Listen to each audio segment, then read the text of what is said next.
Écoutez avec le cœur, une voix d'humilité et d'amour à la suite de Sainte Thérèse de l'Enfant Jésus. Bonjour et bienvenue à tous sur ma chaîne, la pensée du jour, graines de sable.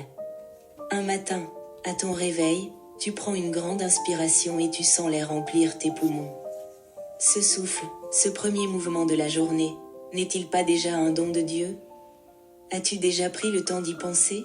Le monde s'éveille autour de toi, la lumière traverse doucement la fenêtre, et pourtant, en ton cœur, une hésitation.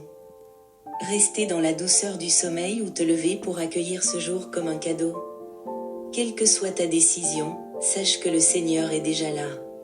Il t'attend, discrètement, dans chaque instant à venir. Aujourd'hui, arrêtons-nous un instant. Écoutons cette voix douce et humble qui nous guide vers l'essentiel.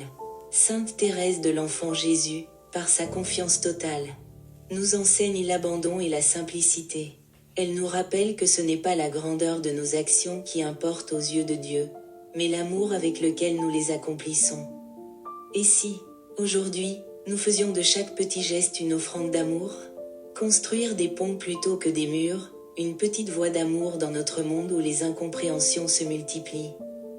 Il est parfois tentant d'ériger des murs, de se replier sur soi, de refuser d'écouter l'autre. Mais Jésus nous a montré un autre chemin, celui de l'amour, du dialogue et de la communion. Sainte Thérèse de l'Enfant Jésus, dans son humilité, nous enseigne qu'il n'y a pas de petits gestes d'amour insignifiants. Écouter l'autre, c'est déjà aimer. Ah, Seigneur, je le comprends. Quand une âme s'est laissée captiver par l'odeur enivrante de vos parfums, elle ne peut plus courir seule. Tous les âmes qu'elle aime sont entraînées à sa suite. Écoutez véritablement. C'est construire un pont entre les âmes. C'est laisser tomber nos jugements, nos impatiences, nos certitudes pour entrer dans une attitude d'accueil. Dans notre famille, notre travail, notre communauté, nous pouvons être ce pont qui unit plutôt que cette barrière qui divise. Mais l'écoute véritable n'est pas faiblesse. Jésus, dans sa douceur infinie, savait aussi dire la vérité. Écouter ne signifie pas tout accepter ni se taire devant l'injustice. Thérèse elle-même, si humble soit-elle, savait fixer des limites. Aimer, c'est tout donner et se donner soi-même. Écrivait-elle, il ne s'agit pas d'une soumission passive, mais d'un amour qui éclaire et guide. Et si parfois nous doutons de notre capacité à bien écouter, à bien aimer, rappelons-nous que nous ne sommes pas seuls. Jésus est là, il nous précède et nous enseigne. Si vous ne devenez semblables à de petits enfants, vous n'entrerez pas dans le royaume des cieux. Un enfant écoute avec un cœur ouvert, sans calcul, sans méfiance. C'est dans cette simplicité que Dieu nous appelle. Prenons donc aujourd'hui la résolution de construire des ponts d'amour et de miséricorde, à l'exemple de Thérèse, en nous abandonnant à cette petite voie où chaque écoute devient une prière. Chaque dialogue un pas vers l'autre et vers Dieu. Le silence qui écoute, le silence qui aime. Pourquoi le silence et l'écoute sont-ils au cœur de tant de traditions?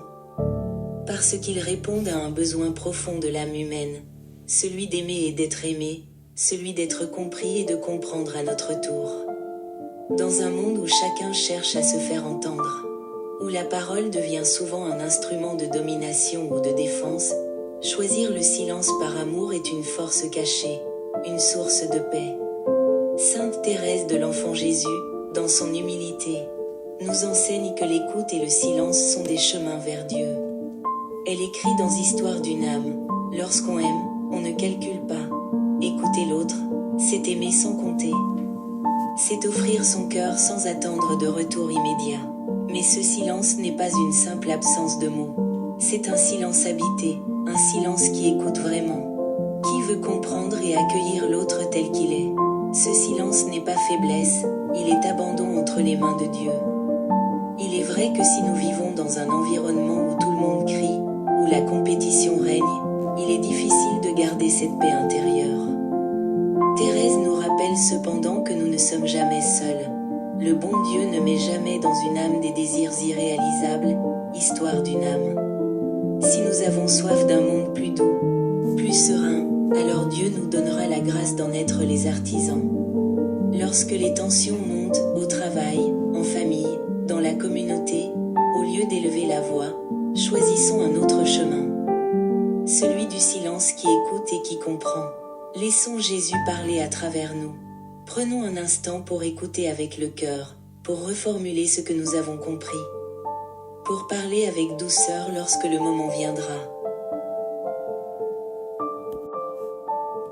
Thérèse nous montre une petite voie, celle de l'amour caché, celle du silence qui se fait prière, celle du regard qui se pose sur l'autre avec la tendresse même de Dieu. Ce que Dieu regarde, c'est l'amour qui nous fait agir, nous dit-elle. Écoutons donc avec cet amour, construisons des ponts d'unité par notre douceur et notre silence habité. Aujourd'hui, choisissons d'écouter plus, de parler moins et d'aimer sans mesure. Le silence qui apaise, l'amour qui écoute quand nous sommes confrontés à la colère de l'autre. Notre premier réflexe est souvent de répondre, de nous défendre, de nous justifier. Mais l'amour vrai ne cherche pas à avoir raison, il cherche à aimer. Sainte Thérèse de l'Enfant Jésus nous enseigne un autre chemin, une voie plus humble et plus douce. Quand on est incompris, c'est une grande joie d'offrir cela à Jésus. Si nous acceptons d'écouter dans la paix, sans chercher à répondre trop vite, nous devenons artisans de réconciliation. L'autre, même s'il est en colère, sent qu'il est accueilli et non rejeté. Et peu à peu, ce calme peut désamorcer la tension, ouvrir la porte à un dialogue plus profond. Ce que Dieu regarde, c'est l'amour qui nous fait agir, disait encore Thérèse. Écouter avec patience, c'est aussi un acte de foi. C'est croire que l'amour est plus fort que la colère, que la douceur peut vaincre la dureté. De nombreux saints ont fait cette expérience, et nous aussi, nous pouvons la vivre dans notre quotidien. Un silence empli de charité peut sauver une amitié, guérir une blessure de famille, transformer une dispute en un moment de communion véritable. Cette petite voix, celle du silence qui écoute et qui aime, n'est pas une résignation mais une force. Elle est celle de Jésus lui-même, qui devant ceux qui l'accusaient, gardait le silence. Ce silence n'était pas vide, il était rempli d'amour et de pardon. Aujourd'hui, demandons à Jésus la grâce d'écouter avec le cœur, de parler avec douceur, de répondre avec amour. Je veux passer mon ciel à faire du bien sur la terre, nous dit Thérèse. Si nous choisissons la paix, nous participons déjà à cette mission. Que notre silence devienne un pont, et non un mur. Que notre écoute devienne un chemin d'amour. Le silence, un chemin d'amour avant de corriger un comportement, il faut d'abord le reconnaître. Sainte Thérèse de l'Enfant Jésus, dans son immense humilité, écrivait « Je suis bien loin d'être une sainte. Mais je sens que je pourrais le devenir si je supportais mes défauts sans me décourager. » Nous aussi, nous pouvons avancer sur le chemin de l'écoute en acceptant nos limites, sans désespérer. Parler moins, écouter plus, voilà un défi qui demande du courage. Trop souvent, nous parlons sans réfléchir, nous interrompons, nous voulons avoir raison. Mais la véritable charité ne cherche pas son propre intérêt, elle se met au service de l'autre. Jésus lui-même nous a donné l'exemple en écoutant avant de parler, en accueillant avant d'enseigner. Je veux toujours voir en autrui ce qu'il y a de meilleur. Thérèse nous invite à cette attitude d'écoute profonde, qui cherche à comprendre l'autre avant de répondre. Si nous voulons être apôtres de l'amour, il nous faut apprendre à taire notre ego, à laisser la place à l'autre. Le silence n'est pas un vide, il est une offrande. Lorsqu'un proche se confie, lorsque nous sommes tentés de réagir trop vite, choisissons de faire un instant de silence en nous. Offrons à l'autre un espace pour être entendu. Ce silence, s'il est vécu dans la paix et l'amour, devient fécond. Aujourd'hui, dans un monde où la parole se banalise, où l'on parle beaucoup mais où l'on écoute peu, Thérèse nous invite à suivre la petite voie, ce que Dieu regarde. C'est l'amour qui nous fait agir. Si notre silence est rempli d'amour, il portera du fruit. Prenons le temps d'écouter, de peser nos mots, de parler avec douceur. Que notre parole soit rare mais précieuse, qu'elle soit le reflet de la charité du Christ. Seigneur, apprends-nous à écouter comme tu écoutes, à aimer comme tu aimes, à parler seulement lorsque nos mots sont porteurs de paix. Sainte Thérèse de l'Enfant Jésus, dans sa simplicité lumineuse, nous enseigne une parole, un sourire aimable. Souvent cela suffit pour défaire une tristesse. Chaque parole que nous prononçons peut être un pont d'amour ou un mur d'indifférence.